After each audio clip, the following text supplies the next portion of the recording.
I was ready for it to be over. The arbitration room buzzed with the low hum of whispered conversations. My mind raced, but my face remained calm, unshaken, almost cold. I had been through worse than this, much worse. My name is Leanne Bremer. I'm 43, a former international disaster relief coordinator.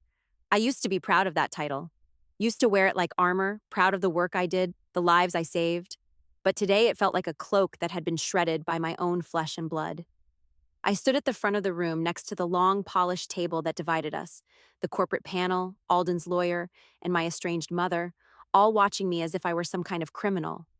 My brother Alden sat with his attorney, grinning smugly, eyes full of accusation, poised to deliver the final blow. I had been prepared for a lot of things in this arbitration over our late father's estate, but I had never imagined it would come to this. "He's lying, Leanne," my mother whispered from the corner, her voice barely audible. It was the first thing she'd said all day. She had hardly looked me in the eye. Alden's voice boomed across the room, taking me by surprise. "She was never even certified. She's a fraud," he shouted, slamming his fist on the table for emphasis. The room went silent, and I felt every pair of eyes shift to me. The shock was palpable. I could hear the intake of breath from the panel members, their collective discomfort hanging in the air. But I stayed still, calm. Alden had always been the type to do whatever it took to get what he wanted. And right now, what he wanted was to tear down everything I had worked for. He had been angling for control of the family business for years, and he knew exactly how to hurt me. But what he didn't know was that I had already anticipated this move. I reached into my briefcase, my fingers brushing against the folder I had been holding on to all morning. The room felt heavy, and for a moment it seemed like everything slowed down. My heartbeat, the ticking of the clock on the wall, the way the air smelled like formaldehyde and burned coffee. I pulled out the sealed envelope from the top of the folder and handed it to the presiding mediator. The mediator, an older man with wire-rimmed glasses, opened the folder carefully, scanning the contents as if he expected it to be a formality. Then he froze. His eyes darted to me. "Excuse me," he said, interrupting the momentary silence. "We need to lock the doors." A murmur spread through the room as uniformed private security entered the room. They moved silently, expertly, locking the doors behind them. It was a move of rare authority, one that signaled this was no longer just a family squabble. This was something more serious. Alden's lawyer shifted uncomfortably in his seat, fumbling for words. My mother's face turned a shade of pale I had never seen before. I didn't say anything. I didn't need to. The mediator continued reading, flipping through the pages of the documents. He cleared his throat. "I think we need to pause for a moment." He looked up at me, his expression unreadable, before turning to Alden's attorney. "You're going to need to explain this." "What? What exactly do you mean?" Alden's lawyer stammered. "You'll understand soon enough," the mediator said, his voice steady but with a hint of unease. The entire room was on edge. I could feel the tension coiling like a snake, ready to strike. And then, with quiet precision, the mediator read aloud the first line of the document. "Leanne Bremer, certified by the International Disaster Relief Council." Alden's smug grin faltered. I watched the cracks form. That was the moment everything began to unravel. I stood at the edge of the cliffside near our family's coastal house, the waves crashing against the rocks below, my thoughts lost in the spray of salt water and the horizon that seemed too distant to reach. The house, once our sanctuary, a place where our family gathered on holidays, where we celebrated birthdays and anniversaries, was now just a marker of everything that had gone wrong. The only thing left of my father. My father. I had always believed that when he passed, there would be a reckoning, something profound. He had been a complicated man, but the legacy he left behind was a gift I would have never dreamed would come with such a heavy price. I closed my eyes and allowed the sea breeze to whip through my hair, taking me back to those first few days after his funeral. Alden had called it, didn't he? The estate was in shambles, my father's legacy splintering before it could even be put together. He had positioned himself as the rightful heir to our family's business, the marine logistics company that had been the backbone of our family for decades. Felix, our younger brother, had been given a trust fund, the kind of thing people got when they were supposed to be taken care of, without ever lifting a finger. But me?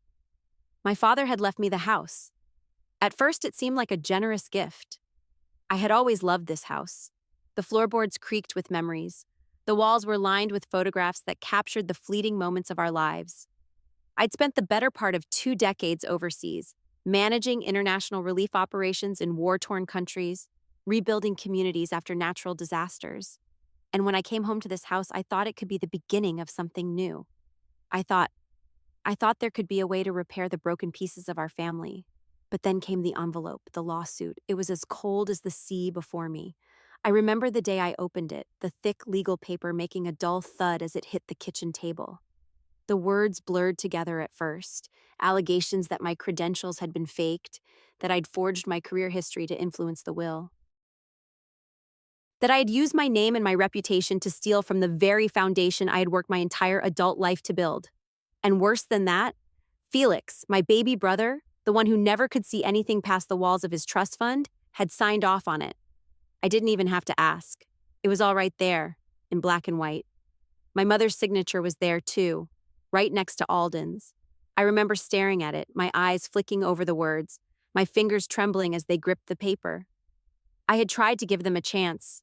I had even hoped that maybe, just maybe, we could have come back from everything. But they were already making their moves. Felix didn't even look at me when he passed the papers. He couldn't meet my gaze, not even when I asked him point blank what was going on. He averted his eyes, muttering something about doing what was right for the family, but I could tell it wasn't him making these decisions. It never was. It was Alden. Always Alden. When my mother had signed that document, when she sided with him, I felt something inside me snap. I thought about all the times I had come home for the holidays, all the years I spent being the only one who seemed to give a damn about our family's future. Alden had always been the golden child, the one who got away with everything, who never had to make sacrifices. And Felix, the quiet one, had followed in his footsteps without even knowing the price I'd paid to keep everything together. And now here we were. A family torn apart by greed and ambition, each one of us choosing sides. My side? It was the one with the wreckage, the ruins of what I thought was love, the one that had carried the weight of so many lives, of so many broken pieces, and was still trying to make sense of it all. I don't even remember when it happened, the moment when I stopped caring whether or not they believed me. Maybe it was the day I realized Alden wasn't trying to take the company because he wanted to carry on my father's work. Maybe it was when I saw Felix, who had always been the soft one, nodding in agreement with everything Alden said, his silence betraying everything I had ever hoped about him. And my mother? She had always been the wild card, the one who would pretend to be supportive, to care about everything and everyone. But deep down, I knew she had always stood behind Alden. She always had. The only difference was now she had a piece of paper to prove it. I let out a slow breath, staring out at the waves crashing below. That's when I realized it wasn't about the house. It never had been. It was never about the property or the family business. It was about the control. And the moment they'd taken that away from me, I had to face the fact that no matter how hard I worked, no matter how many lives I saved, I had never truly been part of this family. I wasn't their hero. I was their fool. I picked up the letter from the foundation, the one that had arrived with the lawsuit. It felt like an anchor, dragging me deeper and deeper into something I couldn't escape, but I wasn't going to drown. Not yet. Not when I still had something to fight for. My father's house was all I had left, but it wouldn't be enough. I had to do something. And so I began making my plan. If they wanted war, they were going to get it. The headlines came fast and hard. International hero or fraud? I didn't even have to read the article to know what it would say. It didn't matter if the story was full of inaccuracies or baseless accusations. The headline was enough. The damage was already done.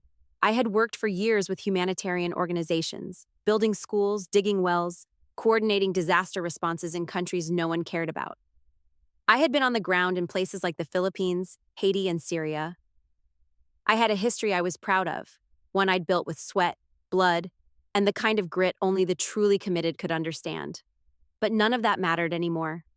Not when my name was being dragged through the mud by my own brother and mother. Alden had struck first, feeding the press every piece of dirt he could dig up.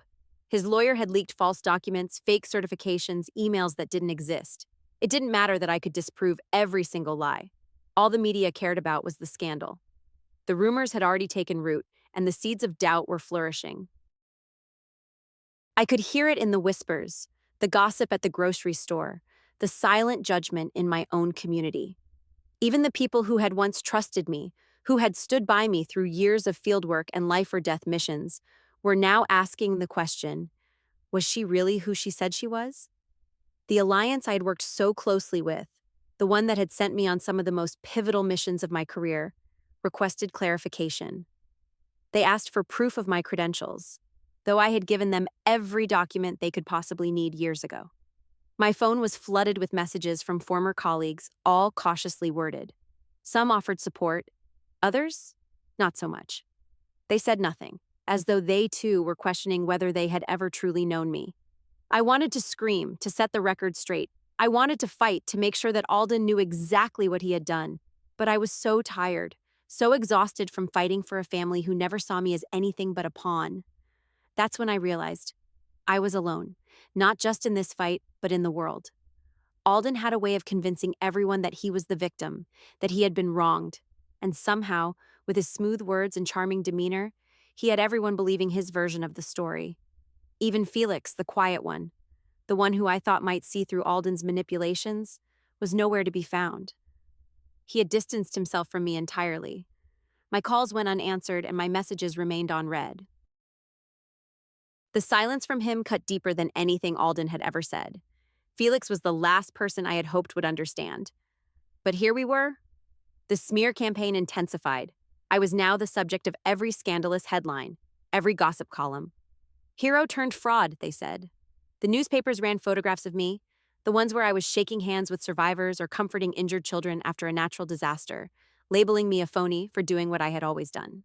The worst part was when a major donor to the humanitarian foundation where I had worked for years called me.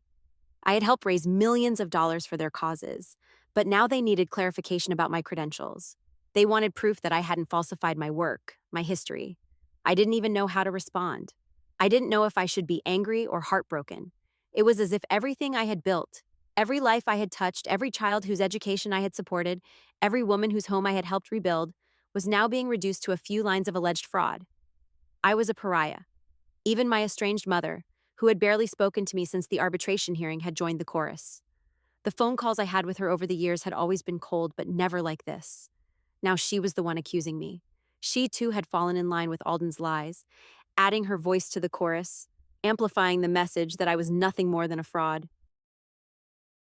There was a sick irony in all of this. The people I had once fought so hard to help, the ones whose lives had depended on me, were now questioning me. I had become a shadow of the woman I once was, my name a target in a game I didn't even know I was playing. And then there were the whispers. At the local coffee shop, the one I had frequented for years, the barista wouldn't even look me in the eye. The man who used to wave and call me the hero now simply handed me my change with a curt nod. The lady who ran the bookstore down the street had stopped speaking to me entirely. She had always been a staunch supporter of my relief work, but now she couldn't even bring herself to say hello. It felt as though the world had turned its back on me, not just the media or my family, but everyone. I knew Alden had orchestrated this. He had been so meticulous, so careful, and I knew somewhere in the back of my mind that this was only the beginning. He wanted to break me, to strip away everything that made me who I was, so that nothing remained. But what Alden didn't understand was that I wasn't just fighting for the truth anymore. I wasn't fighting for the past. I was fighting for what I still had left, my dignity, my name, and I wasn't going to let him take that from me without a fight. I don't know how long I stood at the cliffside, staring out over the water, trying to find some kind of peace, some kind of clarity. The weight of the last few months was suffocating. It had all happened so quickly, my world falling apart in front of me. I'd been accused of something I didn't do, my family had turned their backs on me, and the world seemed to view me through a lens of suspicion. But in that silence, I felt it. A small shift. A soft tug in the back of my mind that something was about to change. It wasn't until I checked my phone that I knew for sure. The message from Felix was brief, but it was enough. The words on the screen were simple. We need to talk. Just us. I stared at it for what felt like an eternity. Felix had been the one person I had thought might understand, might see through the mess Alden had created, but his silence in the wake of the smear campaign had left me bitter. I couldn't bring myself to blame him, though. Felix had always been the quiet one, the one who sat on the sidelines while the rest of us fought. But something was different now. Something had changed. And for the first time, I felt a glimmer of hope. The message didn't say much, but the tone was different. It wasn't the usual passivity I'd come to expect from him. This felt urgent, almost desperate. I knew I had to go. I met Felix at the house the next afternoon. The familiar warmth of the old kitchen was gone, replaced by an eerie chill that had settled in over the past few weeks. The house, which had once felt like home, now felt like a place I no longer belonged. Felix was sitting at the kitchen table when I walked in. His face was drawn, his eyes tired. He looked like he hadn't slept in days. He didn't greet me with the usual casualness. Instead, he just motioned to the chair across from him. "Sit down," he said quietly. I did as he asked, my heart racing. My mind flooded with questions. Was he here to tell me he was just as much a part of Alden's plan as my mother? Had he turned on me too? I wasn't sure I could handle another betrayal. But there was something in his eyes. Something that told me he wasn't here to hurt me. "I found something," Felix said, his voice low. "Something I should have found a long time ago." I felt a knot tighten in my chest.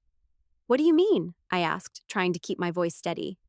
Felix took a deep breath, glancing down at the table as if he were searching for the right words. "I've been doing some digging. After all this, I couldn't just sit back and do nothing. I found discrepancies, financial ones. I found offshore accounts, altered documents in the will. It wasn't just you, Leanne. They've been stealing. They've been using your name, your reputation, to funnel money into the business and their personal accounts." I stared at him in disbelief. "What? Are you saying Alden and Mom?" Felix nodded slowly, his gaze never meeting mine. "Yeah, I've been silent for so long, and I don't know why. I've been so passive, so afraid of upsetting the balance, but it's all out in the open now. I can't just let them ruin you like this." I felt a rush of emotions, relief, anger, betrayal, all mixed together in a way I couldn't quite process. My mind was reeling. Why didn't you say anything sooner? Why now? Felix looked at me then, his face pale but determined. "I was scared. I've always been scared. Of Alden, of Mom. But I can't live with this anymore. It's not just about the estate. It's about what they've been doing behind the scenes. They've been using you, Leanne. Using your name to get what they wanted. And now they're trying to take everything from you. I can't be a part of it." I sat back in my chair, my heart pounding. The weight of it all settled heavily on my shoulders. This wasn't just about money or control of the family business. It was about something deeper, something far more sinister. Felix pulled a small USB drive from his pocket and slid it across the table to me. "This has all the proof. Emails, financial records, bank statements, everything they've been hiding. I don't know if this will fix things, but it's the truth. It's all there." I stared at the USB, my mind racing. Could this really be the key to everything? Could this be enough to take down Alden and my mother? "You're sure about this?" I asked, my voice barely above a whisper. Felix met my gaze for the first time, his eyes filled with a mixture of regret and resolve. "I'm sure. I can't let them do this to you, to us." I didn't know what to say. I didn't know if I should thank him or yell at him for waiting so long. All I knew was that for the first time in weeks, I felt like I had a real chance to fight back, to take control of my own destiny. I grabbed the USB and tucked it into my pocket. "Thank you," I said quietly, my voice thick with emotion. Felix nodded, standing up from the table. "I'm not doing this for you to forgive me. I'm doing this because it's right, and it's the only way to make things right." I wanted to say more, to tell him how much I appreciated this, but the words felt hollow. There was no fixing what had been broken, no undoing the years of silence and guilt. But there was one thing I knew for sure. Felix had just given me the weapon I needed to take down Alden. Now it was time to fight, and I wasn't going to back down. Not this time. The air in the tribunal room felt heavy, thick with the kind of tension that only comes when people are about to lose everything. I had been here before, many times in fact, but never like this. My hands were steady as I placed the evidence in front of me, carefully laid out, every page organized. I had fought in so many meetings where the stakes weren't personal, but this time, it was all about me. All about who I was, who I had become in the eyes of my family and the world. The corporate panel, still silent from the previous session, was back at the long table. Alden sat across from me, his lawyer beside him, both looking like they had already won. But I wasn't about to let them think that. Not anymore. Alden smirked. He always did that, like he knew something no one else did, like he could control everything around him. But today, I wasn't going to let him control me. You've had your chance to speak, Leanne, Alden's lawyer said, his voice sharp. Now let's address the issue at hand. The allegations against you. Fraud. Falsifying your credentials to gain access to our father's will. The words cut like a blade. Fraud. Fake. The accusations hung in the air like a cloud, their weight heavy. I could feel my pulse quicken, but I forced myself to breathe. I knew what I had to do. I stood up and walked toward the front of the room, my eyes never leaving the panel. The documents on the table were a declaration of war, but I wasn't about to let Alden and his lawyer twist the truth. I'm not here to defend myself, I said, my voice clear, firm, and loud enough for everyone to hear. I'm here to show you the truth. I gestured to the evidence in front of me. The USB Felix had given me was in my hand, but I didn't need it yet. My eyes were locked on the panel, watching their faces as I spoke. I needed them to see the sincerity, to see the weight of the evidence. I've worked my entire life in disaster relief. I've saved lives. I've built schools, clinics, and homes in places that don't even exist on most maps, I continued. And I've done it without a single penny of personal gain. I've worked for the betterment of others. But Alden's never cared about any of that. He's cared only about control. Alden shifted in his seat, his smug grin fading slightly, but he didn't interrupt. He knew better. I've traveled the world managing teams in places where the government doesn't exist, where every day is a battle for survival, I went on, my eyes narrowing as I focused on him. I did it because it was the right thing to do, and the only reason I was ever given the house was because I deserved it. My father knew that. He knew I'd be the one who could carry on his legacy, not someone who manipulates everything for their own gain. The silence in the room was thick. Even Alden's lawyer seemed to hesitate, his fingers tapping nervously on the table. I was in control now. I had the upper hand. Now, I know Alden's going to sit there and tell you I faked my credentials, I continued, my voice unwavering. But let me show you something. I reached into the folder I had carefully prepared for this moment. I pulled out the first document, the certification I had earned from the International Disaster Relief Council. It had my name on it, my credentials, and the official seal of the organization, the very same organization Alden had claimed I had never worked for. I spent years earning this, years working with real people, in real crises, building something that mattered. This is my history. This is my truth, I said, holding it up for them to see. I set the document down and moved to the next one, the fieldwork records I had gathered over the years. Photographs of me at disaster sites, working with teams to pull people out of collapsed buildings, feeding the starving, bandaging the injured. Real work. Not the kind of thing Alden and his lawyer could twist into something it wasn't.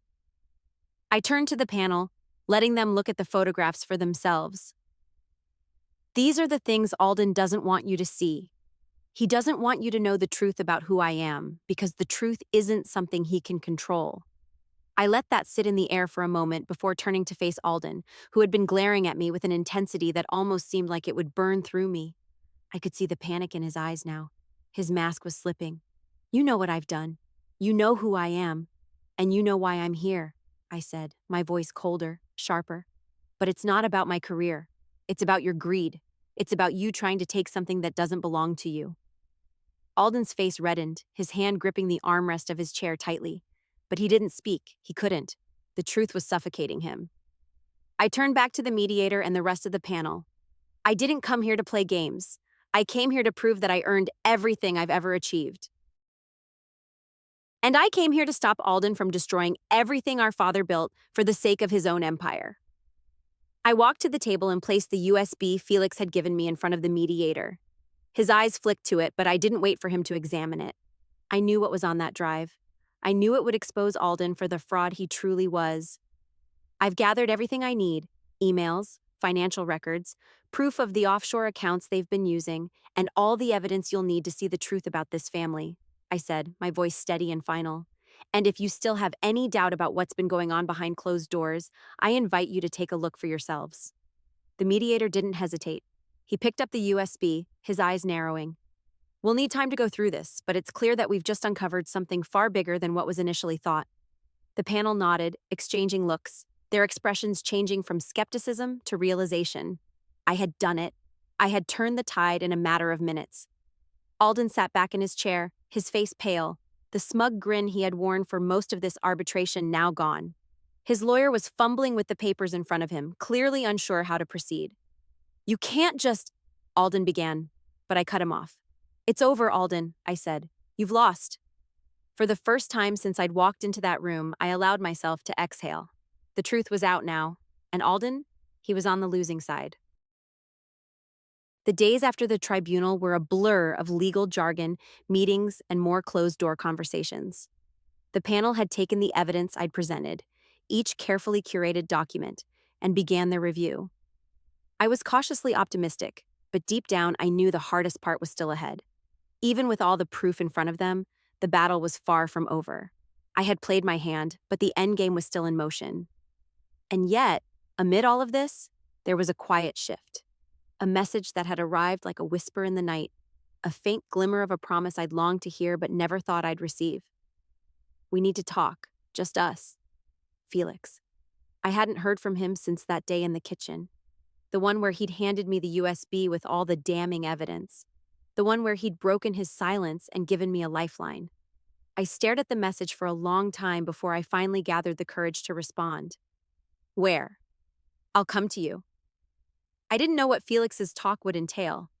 Was he finally ready to face the damage he had done by staying silent for so long? Was he finally ready to take a stand against Alden and our mother? I didn't know. What I did know was that I was done waiting for him to make up his mind. The following afternoon, Felix arrived at the house, looking just as weary as the last time I'd seen him. His hair was mussed, his shirt wrinkled, and his eyes, though tired, held something I hadn't seen before: guilt. I had expected a lot of things. An apology, a confession, perhaps even an explanation. But what I didn't expect was the way he hesitated when I opened the door, the way he took a deep breath before speaking. He faltered, running a hand through his hair. I don't know how to say this. I stepped aside to let him in, but my mind was already racing. What was he about to tell me? We both sat down at the kitchen table. It was quiet, almost unbearably so, as if the entire house was holding its breath. Felix finally spoke, but his words weren't what I had anticipated. Leanne, he began, his voice low, almost apologetic. I was the one who found the discrepancies. The offshore accounts, the altered will, the fake donations. But I didn't do anything about it. I sat on the information for months, thinking I could ignore it, thinking it would just go away, but it didn't. His words hung in the air, and my heart pounded in my chest. Felix, my younger brother, the one who had always been the passive one, had been the one to find it all. The proof of Alden and our mother's fraud. He had known, and he hadn't said a word. I thought if I didn't get involved, Felix continued, his gaze fixed on the table, maybe it would all just work itself out. Maybe I could stay out of it. But then, when you were accused, when they tore you apart in that tribunal, I couldn't stay silent anymore. I couldn't. I stared at him, my thoughts whirling. Why didn't you speak up sooner? I asked, my voice trembling slightly, though I wasn't sure if it was from anger or something else entirely. Why didn't you say anything when you knew? You could have stopped all of this. Felix finally looked up at me, his face filled with regret. I don't know, I was scared. I guess I just thought Alden would come after me too. I thought if I stayed quiet, I wouldn't lose everything. But then I saw what it was doing to you, and He stopped, his hands gripping the edge of the table like they were the only thing holding him steady. I'm sorry, Leanne. I should have helped you. I should have done something. The apology hung between us, heavy with the weight of unspoken years. Felix had always been the quiet one, the one who kept to the background. But now, I could see the truth in his eyes. He had been complicit in a way, even if he hadn't realized it at the time. But this? This was him finally stepping into the light, finally doing what was right. I don't know if this will fix anything, Felix said quietly, sliding a small flash drive across the table to me. But I can't live with the silence anymore. I can't watch Alden and Mom destroy you. I won't be part of that. I picked up the drive, my fingers cold against its surface. For a moment, I just stared at it. What's on here? Everything, he replied. Emails, financial data, everything I found. All the proof they were using your name to secure fake donations and funnel money into their businesses. It's not just the will, it's everything. I closed my eyes, feeling the weight of it all settle on my shoulders. This was it. This was the turning point. You don't know what this means, I said softly, the words barely a whisper. This could change everything. This could expose them for who they really are. Felix nodded, his eyes full of determination. I know. I don't care if they hate me. I don't care if I lose everything too. This is bigger than just us, Leanne. It's about the truth. I paused for a moment, staring at the flash drive in my hand. The truth. The truth had been buried beneath layers of lies and manipulation for so long. But now I had the tools to finally break through. And Felix, my quiet, passive brother, had just handed me the weapon I needed. For the first time in months, I felt something I hadn't allowed myself to feel: hope. Thank you, I said, my voice thick with emotion. Thank you for doing the right thing. Felix's shoulders relaxed, and for the first time in ages, I saw him smile. A small, quiet thing, but one that held a sense of relief. I'm sorry, Leanne, he whispered. I'm sorry I didn't do this sooner. I didn't need him to apologize. Not anymore. This wasn't about the past. It was about what we were going to do next. I looked at the flash drive, then back at Felix. We're going to make sure they pay for what they've done. He nodded, and for the first time in a long while, we were on the same side. Together, we were going to take down the lies. And for the first time, I felt like I had a chance to rebuild the life I'd lost. The fight wasn't over, not by a long shot, but I was finally ready to finish it. The days after Felix handed me the evidence felt like a blur. I barely slept, barely ate, consumed by the fire of what we were about to do. The tribunal was set for the following week, and every second felt like a ticking clock, counting down to the moment of reckoning. My phone buzzed constantly with calls from lawyers, advisors, and media outlets eager for the hero's side of the story, but I had one focus: getting the truth out. Felix's flash drive had been my lifeline, and as I pored over the files he had handed me, it was clear. The foundation, Alden's marine logistics empire, and our mother's role in all of it were built on a house of cards, and those cards were about to come crashing down. But no matter how much evidence I had, no matter how much my heart screamed for justice, I couldn't ignore the gnawing emptiness in the pit of my stomach. I wasn't just fighting Alden anymore. I wasn't just fighting to clear my name. I was fighting my family. The day of the tribunal arrived faster than I expected, and as I walked into the courtroom, I felt the weight of everything. I wasn't just facing Alden and his lawyer today. I was facing years of betrayal, years of a family I thought I could count on, only to learn I had been nothing more than a tool in their game. Alden sat across from me, his smirk firmly in place. He had always worn that expression, the one that said, "I'm the one in control here." It made my blood boil, but I wasn't going to let him see how much it affected me. The mediator, the same man from the previous hearings, sat at the head of the table. His eyes flicked to me, then to Alden, then back to the papers in front of him. We've all had the chance to review the documents presented by both parties, he began, his voice firm. This hearing is now in session. We will begin with the evidence presented by Miss Bremer. I stood, my hands steady despite the storm inside me. I had done my homework. I had proof. And today, Alden and my mother would have to face the consequences of their greed. I began by presenting the financial records. Each document was laid out in front of the panel, each one a nail in the coffin of Alden's carefully constructed lies. Emails, offshore accounts, false donations. It was all there, each page telling the story they didn't want the world to hear. When I showed them the bank statements, the transactions that clearly showed Alden had been funneling money into accounts tied to his marine business, using our father's name and reputation to do so. Alden's smirk faltered. I could see the panic in his eyes for the first time. He knew this was the moment everything could collapse. As I spoke, detailing the evidence Felix had uncovered, I saw the panel begin to shift. They were listening now. They weren't just hearing allegations. They were seeing the truth. Alden's lawyer stood up suddenly, his voice sharp. "Objection, Your Honor. These are fabricated documents. Miss Bremer cannot possibly prove these allegations." The mediator raised a hand, silencing him immediately. "We'll take that into consideration. But it's clear from the documents presented that we need to look deeper into this. This is not just a matter of personal dispute anymore." I didn't look at Alden directly, but I could feel his eyes boring into me, filled with a mixture of fury and desperation. But I was done being afraid of him, done cowering beneath the weight of his manipulations. I pulled out the final piece of evidence, the most damning of them all. The final emails Felix had discovered, the ones that showed my mother's full involvement in the financial deceit. The room went silent as the mediator scanned the screen, his eyes widening. He exchanged a glance with the other members of the panel, his voice now serious. These are problematic, to say the least, he said, looking up from the screen. This is more than just a family dispute. This could be criminal. The air felt thick with tension as Alden stood up, his face twisted in anger. This is a lie, he spat. You're twisting everything I've worked for. You've been trying to destroy me from the beginning. But it wasn't the truth he was shouting. It was the same lie he had been telling himself for years. The truth was in the documents, in the receipts, in the signatures, and now the panel could see it. We've heard enough, the mediator said, his voice cutting through Alden's tirade. It's clear that there's enough evidence here to warrant a full investigation into these allegations. We'll be referring this to the authorities, and as of now, Mr. Bremer, your control of the family business is suspended pending the results of this audit. Alden's face turned white as the words hit him. It was over. The empire he had built, the lies he had spun, it was all coming undone in front of him. I didn't do this, Alden hissed, his eyes wild. She's lying. She's always been a liar. But no one was listening. The truth was out, and no amount of screaming or denial would change that now.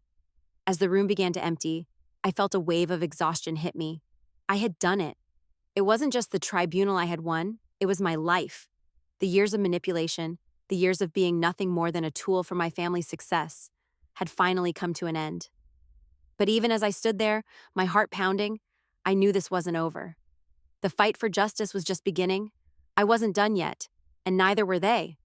When I left the tribunal, the weight of what I'd just done finally hit me. I was walking out into a world that had changed, one where I no longer had to hide. The life I had built, my career, my reputation, was mine again. But the battle wasn't won, not by a long shot.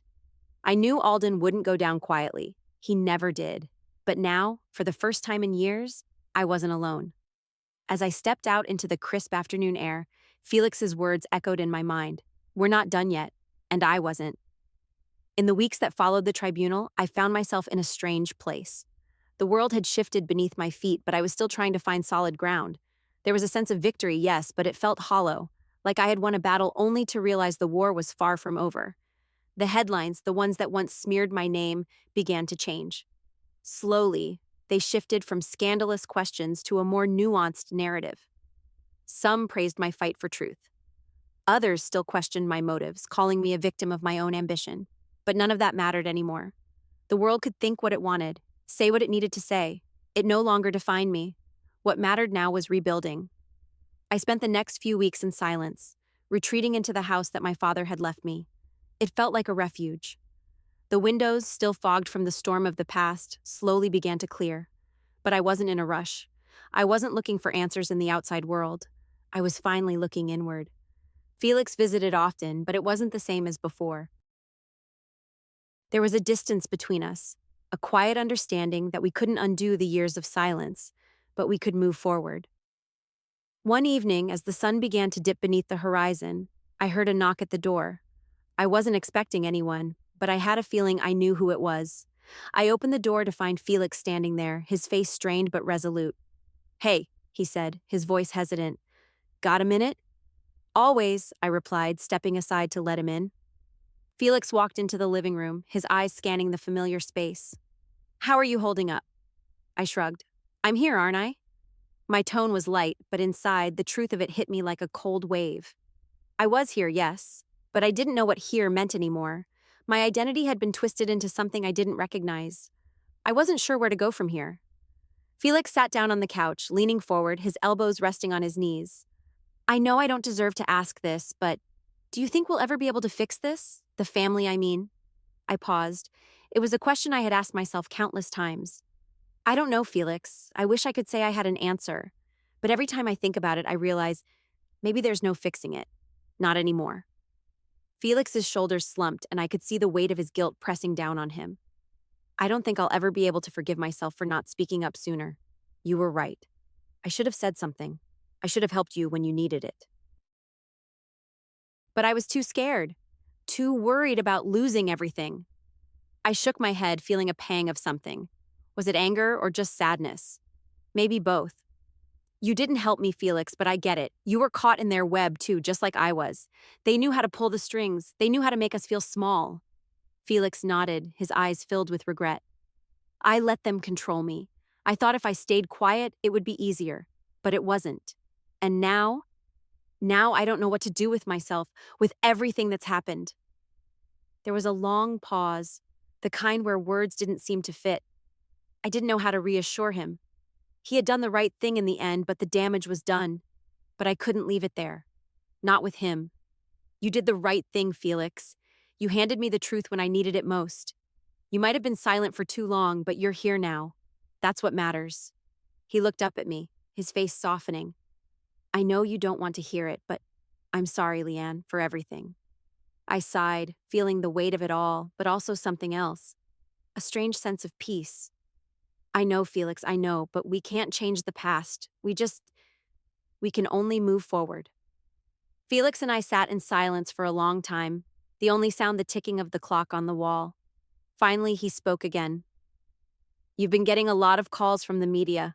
I think they're starting to focus on you, as a survivor of sorts. I frowned, not wanting to think about it. I don't care about what they think anymore, Felix. They don't get to write my story. I know, he said, his voice firm now. But I think it's time you start telling it. You've got a story, Leanne, and the world deserves to hear it. They need to know what really happened. I looked at him for a long moment. What had really happened? A part of me didn't even know anymore. But as Felix sat there, waiting for me to say something, I realized something. Maybe it wasn't about the family anymore. Maybe it wasn't about the fight for recognition. Maybe it was about me, finally. I'm not sure I'm ready to share everything yet, I said slowly. But maybe you're right. Maybe it's time. Time to take control of my own story. Felix smiled, a little relieved, a little uncertain, but still hopeful. I'll support you, whatever you need. I smiled back, feeling the first stirrings of something I hadn't felt in a long time. Confidence. Maybe not complete confidence, but enough to face the world again. Enough to face my truth. As Felix left, he turned to me one last time before stepping out the door. Take care of yourself, Leon. You've got this. I know you do. And with that, he was gone. The door clicked shut behind him, leaving me alone once again in the house my father had built. But for the first time, I didn't feel empty. I didn't feel like I was running from something. I felt like I was finally standing still, ready for whatever came next. I didn't know what the future held. I didn't know if I would ever truly rebuild the family I had lost, but what I did know was that I was ready to face it, and that was enough. A few days later, I was sitting at the kitchen table staring at my phone. I had received a text from Felix, one final message. I just want you to know, whatever happens, I'm with you. I'll always have your back. I looked out the window, the sky a hazy orange as the sun began to set. Maybe there wasn't an easy way forward. Maybe the road ahead was full of uncertainty, of difficult choices. But I wasn't alone. And that made all the difference. It was time to step into the light, time to reclaim my name, my life, my future. And for the first time, I felt like I was ready to begin again. The mornings were the hardest. I'd always been a person of action, constant movement, always thinking, always planning. But now, in the quiet of my own home, I had to learn to sit with myself, to be still and just breathe. I had spent so many years running from one mission to the next, from one crisis to another, that the silence felt like an unfamiliar kind of weight. The stillness in the house was deafening, but it was also strangely peaceful. It was like a clean slate, a blank canvas. For the first time in what felt like forever, I didn't have to answer to anyone. No one was demanding my time or my energy. The world could wait, and I could finally focus on the parts of me I had neglected. I spent my mornings tending to the garden that had been neglected for years. The roses my father had loved were overgrown, their once vibrant colors now muted under a veil of neglect. I took my time trimming back the dead vines, pulling the weeds that had choked them. Slowly, the roses began to bloom again. Each new petal that unfurled felt like a little victory, a small reminder that I could rebuild too. By mid-afternoon, I would walk along the beach, the sand cool beneath my feet as I watched the waves roll in. It was the kind of quiet that felt healing. I could hear myself think again. I could feel the tension slowly drain from my shoulders, my mind no longer weighed down by the constant pressure of the past few months. But it wasn't all peaceful. There were moments when the memories would hit me, sharp and unwelcome. Thoughts of Alden's betrayal, my mother's coldness, Felix's late night confession. Sometimes it felt like the house was still haunted by their voices, their accusations. But I was learning to sit with those feelings too, to feel them, acknowledge them, and then let them go. Felix kept visiting, though less frequently now. Our conversations were quiet and unhurried. He helped me with small things, fixing a leaky faucet, rearranging some of the furniture, organizing old family photos. We didn't speak much about the past anymore. The silence between us had become something comfortable, something unspoken that we both understood. We didn't need to address the years of distance. What mattered now was what came next. It was in one of these quiet afternoons, as I was sitting on the porch with a cup of tea, that I heard a knock at the door. It was the first time in weeks someone had come to visit unannounced. My heart skipped, but as I opened the door, I wasn't surprised to see who it was. "Hey," Felix said softly, his hands in his pockets. He looked both hesitant and relieved at the same time. "Hey," I replied, smiling faintly. "What's up?" He paused, glancing down at the ground before looking back up at me. "I've been thinking. I think it's time I move out." The words hung in the air between us for a moment, and I couldn't help the small flutter of surprise in my chest. Felix had been staying in one of the guest rooms since everything had fallen apart. I hadn't expected him to leave so soon. "Yeah," I said, my voice more calm than I felt. "Are you sure? I mean, it's your decision, but I didn't want you to feel like you had to leave." Felix gave a small smile. "I think it's time, Leanne. I've spent enough time hiding away. I think I need to figure things out on my own. It's not about you. It's just that I need to find my own place. I've been leaning on you for so long, and I think I need to stand on my own now." I could see the determination in his eyes, the quiet resolve that had always been buried beneath his passivity. It was the same look I had seen in myself years ago, when I had decided to take my life into my own hands and walk away from everything. Felix was finally doing that, and in a way, I was proud of him. "I get it," I said, feeling a lump form in my throat. "I'm proud of you, you know? You've come a long way." Felix nodded, but his smile was tinged with a quiet sadness. "I don't want to leave things unfinished, but I need to do this. I need to live my own life, figure out who I am without all the stuff that's been weighing me down." There was nothing more to say. I didn't need to stop him, and I didn't want to. I had always known that Felix needed to find his own path, just as I had needed to find mine. "All right," I said softly. "You know you always have a place here, Felix. If you ever need to come back, this house is yours." He smiled, though it was bittersweet. "Thanks, Leanne. I won't forget this." With one final look, Felix turned and walked toward the driveway where his car waited. I stood in the doorway and watched him go, feeling the weight of his departure settle into my chest. It wasn't goodbye, not really. It was just another step in the rebuilding process, for both of us. In the weeks that followed, the quiet stillness in the house became a comfortable companion. The house was slowly coming back to life, and so was I. I filled my time with small projects, fixing what had been broken, restoring what had been left in disrepair. There were times when I would find myself staring at the empty space where Felix's things had once been, but I didn't feel sadness. I felt peace. I spent more time on the beach, more time with my thoughts. I started writing again, jotting down reflections, memories, bits of stories that had never seen the light of day. There was something cathartic about it. I didn't know if it would lead to anything, perhaps a memoir, perhaps nothing at all. But it was something I needed to do. I needed to reclaim my voice. I needed to tell my side of the story, for no one else but myself. I wasn't a hero. I wasn't a victim. I was just me. And I was okay with that. A few months later, I found myself standing in the garden again, tending to the roses. They had flourished under my care, the vibrant colors bursting against the dull backdrop of the old house. It was a small thing, but it felt like progress. And for the first time in a long time, I felt at peace. The world hadn't stopped spinning. It hadn't healed all at once. But I was no longer trying to outrun it. Instead, I was walking alongside it, slowly, steadily, and on my own terms. I had lost a lot. But what I had found, what I had rediscovered, was worth it. And maybe, just maybe, that was enough. The air had grown crisp, the nights longer. It was a change of season, a change of life.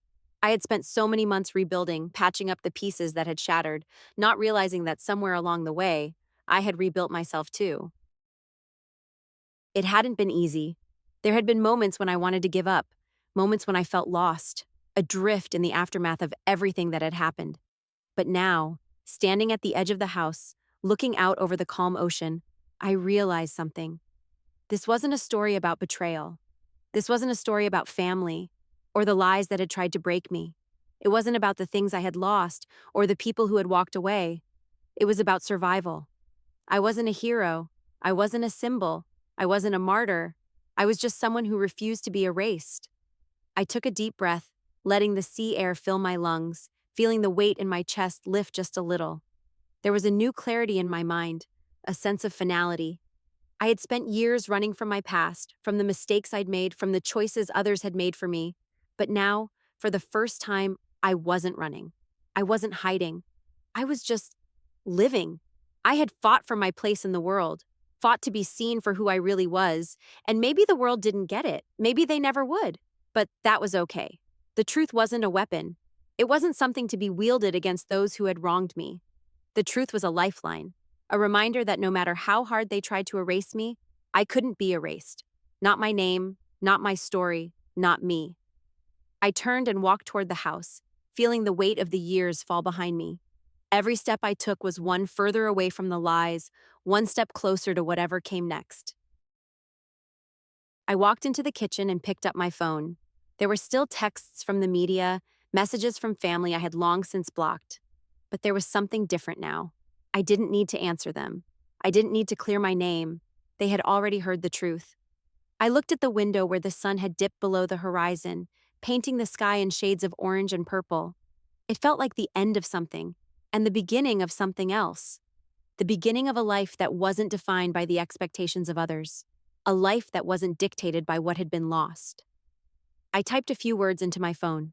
The truth is simple. I'm not a hero. I'm not a villain. I'm just a person who survived. I hit send.